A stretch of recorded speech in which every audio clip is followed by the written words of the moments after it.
يضلل فلا هادي له ونشهد أن لا إله إلا الله وحده لا شريك له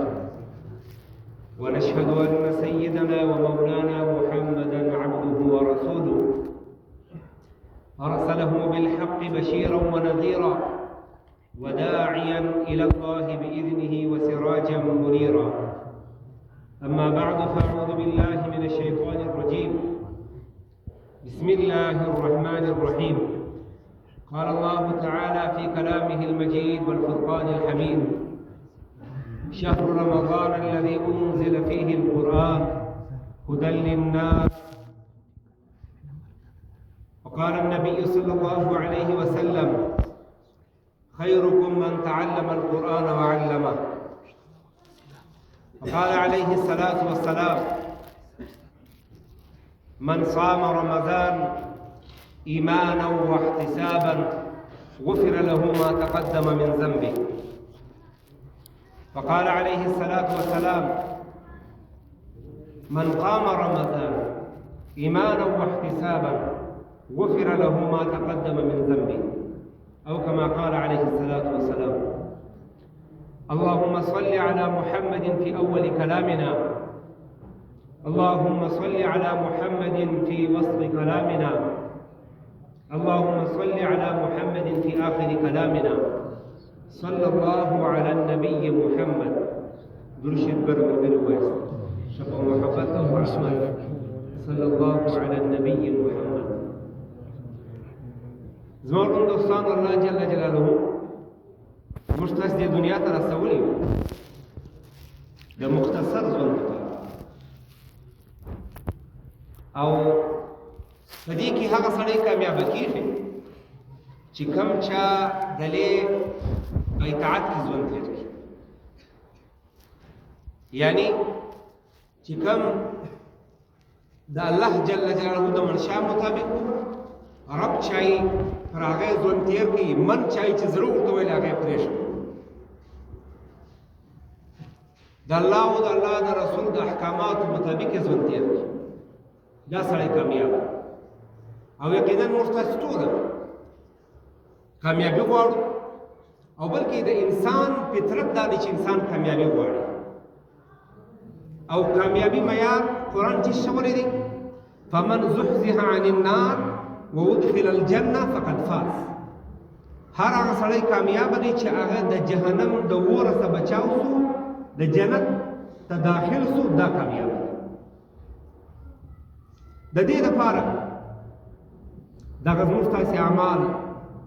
دغه روزه، دا تلاوت، دا ذکر و اذکار، دا دلې د قرآن پاک تراویح، دا ټول موږ څه لپاره کوو؟ دا هغه ټول اعمال دا لپاره کوو چې موږ ستاسې خپل الله راضي کړو، او الله جل جلاله موږ ستاسې په دې کې راضي سي او د دنیا او آخرت ټولې کامیابۍ راکړي. ولې؟ من عمل صالحا من ذكر او انثى وهو مؤمن فلنحيينه حياه طيبه. هر هغه سړی من عمل صالحا چې هغه عمل صالح من ذكر او انثى،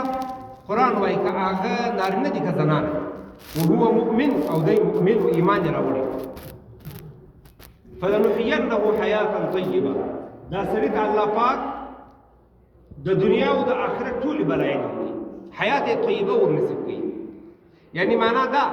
په دین کې، په دینداري کې، په اعمالو کې خالي دا نه دی معنا چې آخرت به برابرېږي، دنیا به هم الله برابروي.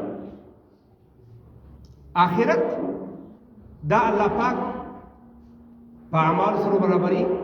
قرآن کې تقریبا اته یو کم نوي ځای ان الذين امنوا وعملوا الصالحات یا ایها الذين امنوا وعملوا الصالحات دا ذکر شوی دی. دې مقصد هم دا غواړي چې اول ایمان دی بیا عمل صالح. او موږ تاسو د قرآن پاک واورئ. د قرآن پاک چې کوم تراویح ور حدیث شریف کې راځي، کم څوک یو نیکی وکړي، من جاء بالحسنه فله 10 امثالها. الله پاک دا یو نیکی بدلا و مسلمان ته په لاس باندې ورکړي. او څوک قرآن پاک هم نیکی ده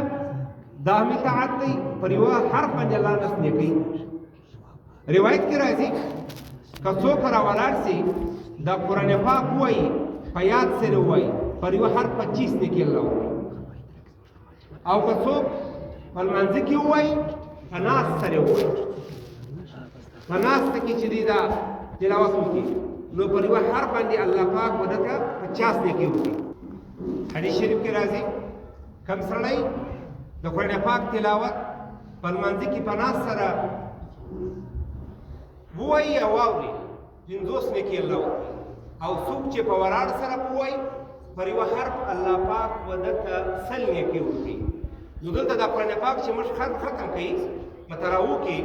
نو دا حافظ صاحب الحمدلله الله پاک دې په عمر کې برکت واچي الله پاک دې په علم کې برکت واچي ماشاءالله په ډېر ښه احسن انداز سره وایي دا یو قرآن سره نو ختم دا یو قرآن تی په تراوو کې په لمانځه کې واوروي دا یو قرآن باندې الله پاک دا داسې دی چې یعنې پر حرف 100 لیکي نو دا یو قرآن د 100 قرآن برابر دا داسې لکه چې 100 قرآن پاک چې دا ختم او بیا د روزې میاشت ده بیا په روزه کې یو عمل په څو دی نوافل دا په فرایض په 80 درجه نو دغه طرف دي چې انسان ضربونه ورکوي بیا الله پاک شوی والله یضاعف لمن یشاء یعنی الله پاک وایي زه د خپل شان مطابق ورډبلوم بیا انسان چې دغه د حساب کتاب نشي کولی قرآن پاک چې کوم دی د دې سره محبت او د قرآن پاک سره خپل مینه ښکاره کول او قرآن پاک تلاوت کول او په ښه خوند سره کول پر دې باندې زموږ د اکابرینو ډېر واقعیت شته او قرآن پاک چې کوم دی مولانا محمد قاسم نانوتوي رحمه الله باره کې راځي چې حج ته تلئ سفر یې کوئ په کښتۍ کې روان شعبان میاشته وه د سفر طویل د روزې میاشتې راغله یو حافظ موجود نه و اوله ورځ په صورتو په تراوه سره په هغه سره تراویح وسولې د پوښتنه وکړل بیا یو څوک حافظ ته ورنسته دویم وارې دعا وکړه یا الله پاکه د قرآن د تراوو توفیق راکړي سهار به لګیا سو داسې پاره به یادوله ماښام به په تراوو کې سنو په اوښ د قرآن یاد په اوښ د سناو دغه طرح مولانا محمد قاسم نانوتوي رحمه الله دا زموږ د دارالعلوم دیوبند بانی دی مشر دی دا د قرآن عاشق چا ورته وویل فلاني ځای باندې لکه سیکاري صاحب چې الحمدلله په ډېر ښه انداز باندې قرآن وایي هلته ډېر ښه یو قاري دی ډېر ښه قرآن وایي دی ورغلی په هغه پسې د ماښام لمونځ یې وکړ قرآن یې ډېر خوند ورکړ بیا راغلی د سهار په لمانځه کې بیا بېچین و چې قرآن واورو د سهار په لمانځه کې بیا ورغلی مریدانو شاګردانو ورته وویل حضرت دا سړی چې قرآن وایي دا د عقیدې په لحاظ باندې بریالی دی کمزوری دی عقیده یې زموږ سره برابر نه ده فتوا د دارالعلوم دیوبند ستا شایع کړې ده نو به د بریلوي پسې ته ځې لمونځ کوې ده ولې هغه قاري قرآن ډېر ښه قرآن د قرآن په عشق کې رالې لمونځ یې پسې وکړې شاته به راغلو لمونځ چې اوس څو خلک ورته وکتل چې مولانا محمد قاسم نانوتوي رحمه الله راغلی د هغه قرآن په عشق کې راغلی نو خلکو ورته وویل چې ته څنګه راغلی ویل د قاري صاحب قرآن راکش کړ لکه زموږ قاري ظفر صاحب چې اوس موږ ته ښه تلاوت وکړي زموږ حافظ صاحب چې موږ ته قرآن سنا وکړي د قرآن قدر ورسره و د زموږ د اکابرینو سره هغه حافظ صاحب راغلی هغه ولې حضرت ته څنګه راغلی زما شا پسې لمونځ وکړي او په موږ پسې دې فتواوې جاري کړي دي ده ورته ویلې بېشکه ته به زما په باره کې بدګمانه یې فتواوې وغیره به دې مخته یې لیکن زه ستا د قرآن په عشق کې راغلم دا چې ته قرآن وایي په دا وجه د عشق قرآن په وجه باندې زه دلته راغلم وایي په هغه ساعت کې باندې دغه قاري صاحب تایب سو توبه یې وکړه د بریلیت څخه الله پاک چې دی هغه صحیح عقیدې او صحیح نظریې ته راوسته دا عشق قرآن داسې چا پوښتنه وکړه چې بایي ولې راغلې ولې زموږ ټوله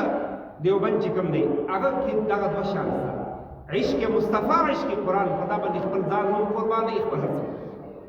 عشق قرآن د پاره چې هغه مولانا سلیم الله خان صاحب اوس 2017-18 کې له پات شوی وي زموږ استاد د دې باره کې راځي چې وګورئ په کې قرآن یاد دا قرآن معجزه ده دا قرآن د انسان په وس کې نه دی ګوره قرآن کې الله پاک فرمایي لو انزلنا هذا القرآن على جبل لرأيته خاشعا متصدعا من خشية الله. دا قرآن که پر غرو باندې څه ووایي دا غرونه به ریزه رسي. دا یو انسان دی چې الله پاک دا قرآن د ویلو توفیق ورکړی دی، د یاد توفیق ورکړی دی. دا قرآن کې غلطي کول څه عیب نه دی، قرآن غلط ویل عیب دی. آدم علیه السلام اول انسان، قرآن کې الله وایي فنسي آدم، دا آدم علیه السلام صحیح رسول. حضور پاک صلی الله علیه وسلم قرآن پر نازل شوی دی، عربي دی، جبرائیل امین کو وحی ورغلی او په لمانځه کې ولاړ دی. یو وخت یو لمونځ چې وکړي د هغه بعد یې پر حضرت ابی ابن کعب دا د په صحابو ټولو غټ قاري و، پر هغه یې مخ راواړوئ چې لمونځ یې وکړي ول دا فلانی آیات ما صفات څخه ولې راوښوئ. حضرت ابی ابن کعب رضی الله تعالی عنه ورته وفرمایل چې ما چې ولې دا منسوخه شوې دا آیت چونکې ناسخ د منسوخ یو جلا باب دی، یو مسله ده، نو حضور صلی الله علیه وسلم موجود و ولا نه دا نه دی منسوخ شوی، زم انسان یم ستې رقم د ما صحیح رسوله دا آیت مې درا شو. د حضور صلی الله علیه وسلم څه آیت تېر شو، په لمانځه کې ولاړ دی، د څلور رکعاتو بجای 2 رکعات یې وکړو. صحابه پوښتنه وکړل یا رسول الله اقصرت الصلاه ام نسیت، لمونځ کم شو که ستا ویې رسولو. حضور صلی الله علیه وسلم چې پوښتنه وکړله واقع 2 رکعات یې وکړل، ولنس ما سم یې رسول انسان. نو دا څه عیب نه دی، قرآن غلط ویل عیب دی. الحمدلله سید قاری صاحب قرآن الله پاک دې دته جزای خیر ورکړي، بدله خو موږ تاسو نشو کولی، د قرآن بدله خو څوک نشي کولی، الله دې ورکړي، د خپل شان مطابق دې الله بدله ورکړي. په ډېر ښه انداز یې ووایي، د حروفو خیال یې ساتي، د لحن جلي او د لحن خفي خیال یې ساتي، د اخفا او د اظهار او د ادغام خیال یې ساتي. دا د دې ډېرې شعبې دي، د درس تدریس شعبه، بله شعبه، تقریبا د 14 کال درس تدریس شعبې سره زه منسلک یم. د تر اوسه تقریبا چې 20-23 کاله کې د تراویح پړاوه، د ټولو څه ګرانه شعبه د دین ده هغه د قرآن تراویح سره وایي. هر څوک چې انسان وګوري، هر څوک چې انسان پوښي چې ورته څه ټیم پر تراویح نه کړي، انسان چې دی هغه نه مطمئنه کېږي چې هر څوک چې دی هغه دی قرآن پوښي. دا ډېره زیاته ذمواري ده. حافظ چې کوم دی دا په روزه نه پوهېږي، په روزه مات نه پوهېږي، د قرآن تلاوت باندې 2 ورځې لګیا وي، دا تراویح تقسیموي، د 10 رکعتونه تقسیموي، د دې سره چې دی په روزه مات باندې کوشش کوي چې زه زیات خوږ شی یخ شی دا نه وخورم، اچار چټني وغیره نو دا هغه ته قربان کړي، زیات خوراک نه وکړي چې به په تاروح کې پریشانه شم. دا ټول چې باید په ښه انداز بیا قرآن واوري، زما ستوني نه پرېوځي، په ښه انداز باندې تلاوت وکړم. دا د دې پر موږ باندې د غټ احسان دی، الله پاک دې جزا خیر ورکړي. قرآن پاک چې کوم دی دا معجزه ده، دا د انسان کار نه دی. محمد ابن هشام تاریخ کتابو کې راځي، خپل یو ماما پوښتنه چې وکړه چې دغه پلانی آیت دته نو وګورم، ډېر پریشان شو، قسم یې واسه ول در څه ټیمه پر چې قرآن نه کم یاد د کوره نه راوځم، کور ته ننوتی په 3 ورځې قرآن یاد کې راووت. دا معجزه ده. یو کتاب داسې یادېدی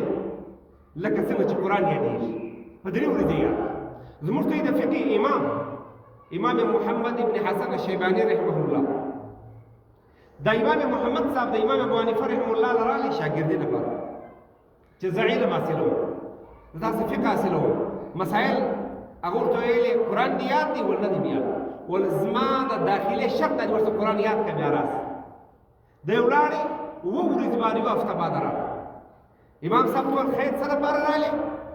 ویلې ما قرآن یاد کړي، تا چې ویل ورته قرآن یاد کړه، په 2 ورځې قرآن یاد کړي بیا او بیا د وخت امام دا قرآن دا معجزه ده. حضور پاک صلی الله علیه وسلم هر کال د ګوره دا ویل د اورېدلو چې کوم ترتیب چې حافظ صاحب وایي ورته ټولو اورېدي، د دې نسبت د هغه نسبت سره دی چې حضور صلی الله علیه وسلم جبرائیل امین به راتلی هر کال، نبی کریم صلی الله علیه وسلم په قرآن پاک ورته سناوي، جبرائیل امین بیا به جبرائیل امین ورته سناوي، حضور پاک صلی الله علیه وسلم دور یې کوي باقاعده، لکه د رافضان چې دور کوي دا د هغه ثبوت دی. هر کال په کوم کال چې حضور پاک صلی الله علیه وسلم د دنیا څخه تللی، یو وار بجای هر کال یو وار کوي، په دا واره 2 واره وکړي.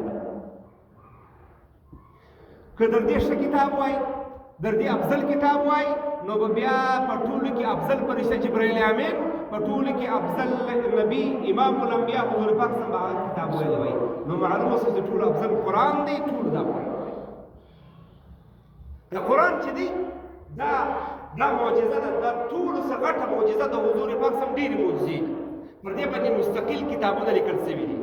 د ټولو څخه غټه معجزه د حضور صلی الله علیه وسلم د نبوت د امت محمدیه هغه قرآن پاک دی. د نور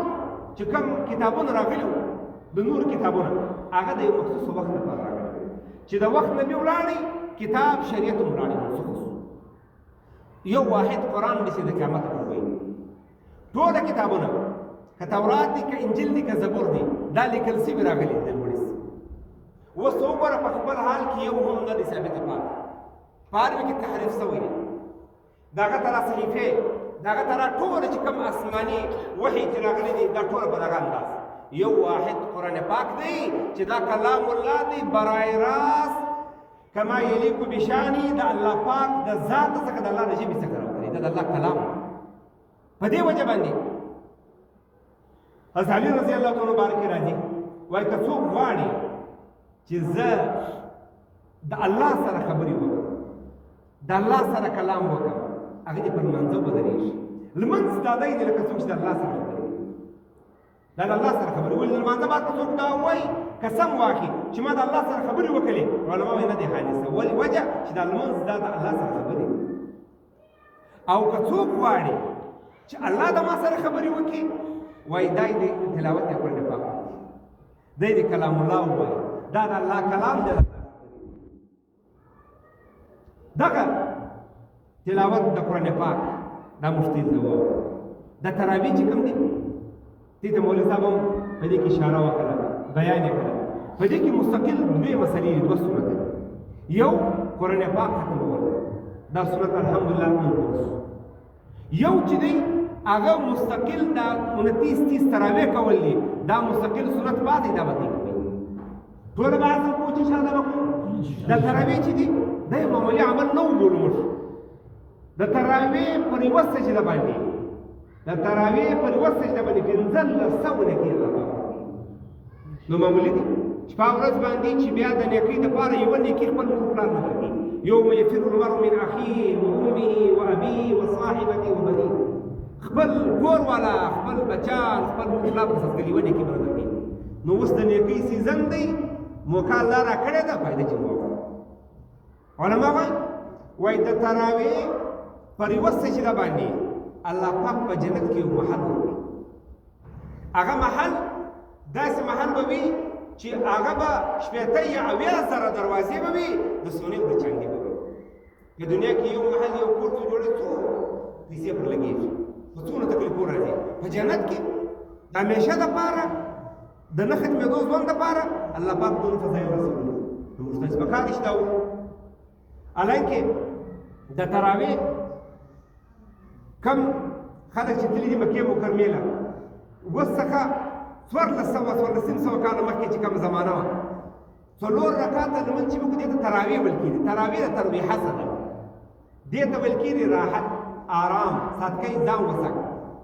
وایي 4 رکعاته لمونځ چې به وکړي، تراویح چې به وکړلې، د دې بعد د مکې ولاړ شو، یو طواف یې وکړي. بیا چې 4 رکعاته وکړي، بیا به یو طواف وکړي. په دې وجه باندې تراویح چې کوم دي دا جمع ده. نو که چېرې 8 رکعاته بعضې کسان چې کوي نو چا اعتراض نه کړو، وړه به یې تراویح څومره ډېر وي. نو تراویح که دوې چېرې تربیحي کړل، تربیحتان شو 8 رکعاته. یا دا تراویح معنا دا ده چې دا جمع ده، جمع چې د درو څخه زیات وي. نو په دې کې کم سے کم 5 تربیحات دي. نو دغه تراویح په دا طریقه باندې مکې ولاړ. د مدینې والا چې وکتل، ګوره دا ټول حارس د نیکۍ دپاره. قرآن کې الله وایي صحابه ګرو فاستبقوا الخیرات، د خیر په کار کې یو بل ته سبقت کوئ. ففروا الی الله، د الله مطلب چې منډې ویلې، د نیکۍ دپاره سبقت کول، د اعمالو دپاره، د نیکۍ دپاره. موږ نن چې شو الله دې معاف کړي، موږ نن د پیسو د دنیا په شانو کې د دې مشینان جوړ شي، په دې کې د بل څه منډې وکړو. صحابه په اعمالو په نیکۍ کې منډې ویلې. د مدینې والا چې خبر شو مکې والا یې واره 4 رکعاته تراویح وکړي، بیا یو طواف وکړي. مدینه والا د مشر خو طواف کعبه نه سو نو بس کو ولې مدینه والا را ولاړ سو څلور رکعاته بعد په تنبیه کې څلور رکعاته نور بیا څلور رکعاته نور د شلو بجای څلوېښت رکعاته اوس خو جلا حالات بدل سو دا یو جلا مسله سوله چې لس رکعاته شروع شوي په څوارلسم سوه کاله زمانه کې دغه ترتیب او تسلسل روان دی اجماع د امت ته شل رکعاته کېدل په دې پکار دی چې موږ تاسې دا غنیمت وګورو دا نه پرېږدو د تراویح وکړو اعمال وکړو په مسجد کې جوړاو سو د مسجد چې دی د هغه سره تعلق قایم کړو څوک چې مساجد آبادوي الله بیا کورونه آبادوي د علماو سره تعلق قایم کړو نن الله دې موږ معاف کړي بطور ترغیب بطور اعتراض نه بطور تنقید نه بس موږ سوشل میډیا د موبایل د قرآن سیم لرې کړي د روزې د برکات سیم لرې کړي د ټولو شان سیم لرې کړي بای مسله بای بس ما سره سوشل میډیا سره ما سره چیپ جی پی ټي دی ما سره فلانه دی ما سره ګوګل دی هغه څه پوښتنه کوو بای د علماو څه پوښتنه وکړه یو سړی د لوهار ته ورغی تورې چې تېروله تورې برابروله هغه به را توره راواخیسته پر سر دې کښېنوله یو فن یو هنر الله ورکړی دا تورې به داسې د هر څه چې به کږه وه پر سر بیا کښېنول سیده بیا کله په لاس کې ورکړه پخوا د تورې زمانه راکړه بای زما دونه پیسې سړی پر دونه معمولي عمل دونه پیسې غواړي دول بای دا خو زما هنر دی ول دا خو زما مزه دی د تورو ورته کږه کړه اوس ته سیده کړه دی چې راواخیستله دا تورې پر سر کښېږدوله چې سیده کوله تورو راوښېږېدله پر دا پزې ورته پزې پرېږدو نو علما څخه چیرې دي کټ شي د علماو څه مسایل نه پوښتئ پر غیرو باندې ځئ نو به بیا دا ترایي لکه هغه د هنر والا بغیر چې د غیر هنر څه پوښتنه کوله په تورې خپله پزه کټ کولو په مسایل کې دا ترایي هر ځای به خپل پزه کټ کړي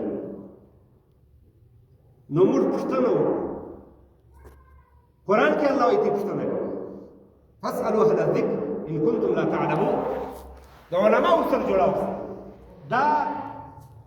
د حضور پاک صلی الله علیه وسلم پر مسله راته ناست پر هغه مسله باندې راته ناست ګوره زموږ دا نه وایي چې دا علما دي بلکل د هر کمی کوتاهي څخه چې دی پاک خالي پاک خالي د ګناهو څخه پاک دا یو انبیاء معصوم صحابه کرام دا رسول صلی الله علیه وسلم په صحبت باندې محفوظ سلوک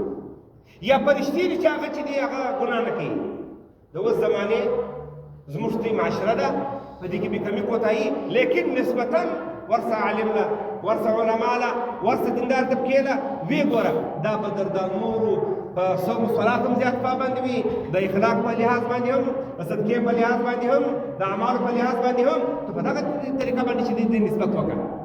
خلیفه هارون رشید ته چا ولې ته ځان خلیفه بولې خلیفه خو عمر رضی الله تعالی عنه نو ده ورته ویلې چې عمر رضی الله تعالی عنه چې و د هغه رایه ابو هریره و د عمر رضی الله تعالی د مشورې والا عثمان و علي و ته د ځان ابو هریره و عثمان علي جوړ کړه زه به ځان عمر جوړ کړم تا د ځان اوس زمانې والا کوم اعمال جوړ کړي دي هغه د صحابو خبرې کوي دا قیمتي شپې دي دا قیمتي شپې مونږ نه ضایع په دې کې په اعمالو کې جوړاو سو په درس قرآن کې په درس حدیث کې په مسایلو کې موږ کوشش وکړو چې 15 منټه مخکې مسجد ته راسو دلې په اعمالو کې لګیا سو د امام سره مخکې دا نه د خالي امام راغلی د په منډه بس د رکعت تللی نه راغلی پرته تللی موږ علما وایي مشاوي وایي دا د اردو والا نه بس پوسپوسي د خالي بس راغو بس لاړو هغه د عبادت نور هغه په انداز نه ملاویږي ته به په شان انداز باندې اودس کوې وختي به کوې بیا به د مسجد اهتمام کوي د اذان سره به راځې 10 15 منټه مخکې به راځې په سکون سره به دلې تحیت المسجد کوي تحیت الوضو به کوي بیا به د هغه باره چې خپل سنت و نوافل و اعمال کوي بیا به لمونځ کوي نو به ستا په بدن کې سکون وي ته به دلې نو د هغه اعمال نور به الله درکړي زموږ انسان یوه عشره تېره سوه دویمه عشره چې ده هغه تقریبا پر ختمېدو باندې اخري عشره روانه ده دا ډېره قیمتي عشره ده په دې کې موږ د اعمال اهتمام وکړو موږ الله دې موږ معاف کړي په روزه کې دا نفس له نفس خوارېږي په روزه کې چې څونه نفس خوارېږي څونه چې دی هغه د انسان نفس چې دی هغه ذلیله کېږي خوارېږي دغونه د انسان نورانیت زیاتېږي انسان فرشتې ګوره فرشتې چې دی هغه خالي اطاعت ماده پکښې ده په هغه کې د معصیت ماده نشته او هغه چې دی هغه د نور پیدا دي دا هغه یو لیول دی ولا دا مفتي عام مسلمانان چې کوم دي د فرشتو چې کوم ایمان دی د کم ترتیب دی هغه خپل ځای ولا د انبیاو ایمان دا ورځ درابله ځکه دی ورځ درابله انبیاو ایمان پورته کېدی یو مفتي عام مسلمانان چې دي د دې کده نیکی مجلس وي کده قرآن مجلس وي که اعمال وي بیا ایمان پورته کېږي بیا ایمان تازه کېږي که چیرې په دا کې کمې راځي بیا ورځ درابله چې کوم دی په دا کې چې دی هغه ښه کېږي نو ایمان چې کوم دی د هغه مذاکرې هغه مساجد دي دغه آخري چې کوم عشره ده کوشش موږ تاسو وکړو په دې کې اعمال خاص طور د اعتکاف په دې کې چې دی هغه موږ تاسو کوشش وکړو خاص طور په دې کې چې کوم د لیلة القدر ده هغه اهتمام موږ تاسو وکړو لیلة القدر یوه شپه د حضور میاشتو افضله ده حضور صلی الله علیه وسلم وایي ما ته د لیلة القدر علم الله را کړی الله پاک را سواست علما لیکلي وایي دوې وجې اوله وجه د دوو کسانو په آپس کې جګړه وه تنازع وه د هغه جګړې په وجه باندې چې کوم دي د علم الله واست نو علما نقطه لیکلې ده وایي دا جګړه دا دونه دا خوابدي دا ناراضګي دا د یو د بل سره ضد حسد بغض عناد کینه دا ګر اندروني بیماریانې دي دا دونه زیاته بیکاره ده چې الله پاک دا د شب قدر علم چې راوړی و دا تعین دا یې واخیستی ابغض الرجال الى الله وهو ارد الخصم چې ښکنځا مې جګړاولي موږ ته جګړې ختم ورته کې ټول څه ګټه عمل دا وکړو حسد کین بغض نه دا ټول وباسو صله رحمي چې دی قائم هر چا د چا سره کمی کوتاهي کړي الله پاک ته د عفو درګذر والا انسان خوښ دی معافي وکړو درتیز شو عفو ورته وکړو نو به الله پاک هغه مرد د اعمال نور راکړي یو دا وجه علما لیکلې دویمه وجه دا لیکلې وه که چیرې متعین وه چې 27 دی